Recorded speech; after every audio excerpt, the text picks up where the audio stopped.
সাধারণ মানুষের জন্য স্বস্তি। জিএসটির নতুন নিয়মে সাধারণ মানুষের জন্য একটা সুখবর। আবার কিছু জিনিসের দাম বেশ বেড়েছে। আজকের ভিডিওতে একদম পয়েন্ট টু পয়েন্ট আপনাদের বুঝিয়ে দেব।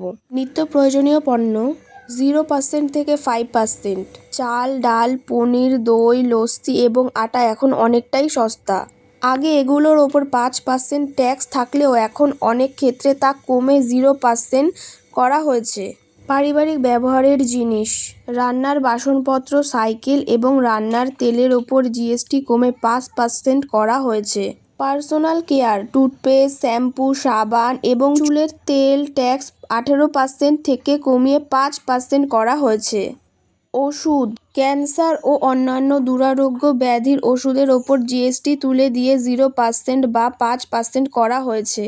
ছোটোখাটো গাড়ি, পেট্রোল বা ডিজেলের ওপর ট্যাক্স 28% কমিয়ে 18% আনা হয়েছে। পড়াশোনা ও শিক্ষার সামগ্রী, পেন্সিল, রবার, খাতা এবং ম্যাপের ওপর থেকে জিএসটি সমস্ত তুলে দিয়ে 0% করা হয়েছে। এটি ছাত্রছাত্রীদের জন্য অনেক বড় সুবিধা। যেসব জিনিসপত্রের দাম বাড়বে, সরকার লাক্সারি ও নেশা জাতীয় জিনিসের ওপর কর বাড়িয়েছে। কোমল পানীয়, কোল্ড ড্রিঙ্কস, এনার্জি ড্রিঙ্কস এবং অতিরিক্ত চিনিযুক্ত পানির ওপর ট্যাক্স বাড়িয়ে 40% করা হয়েছে। আইপিএলের টিকিটের মতো বিনোদনের এখন 40% কর দিতে হবে। ভিডিওটি কেমন লেগেছে জানাতে ভুলবেন না। নেক্সট কী ভিডিও দেখতে চান কমেন্ট করবেন। লাইক, কমেন্ট, সাবস্ক্রাইব করে পাশে থাকবেন। বাই।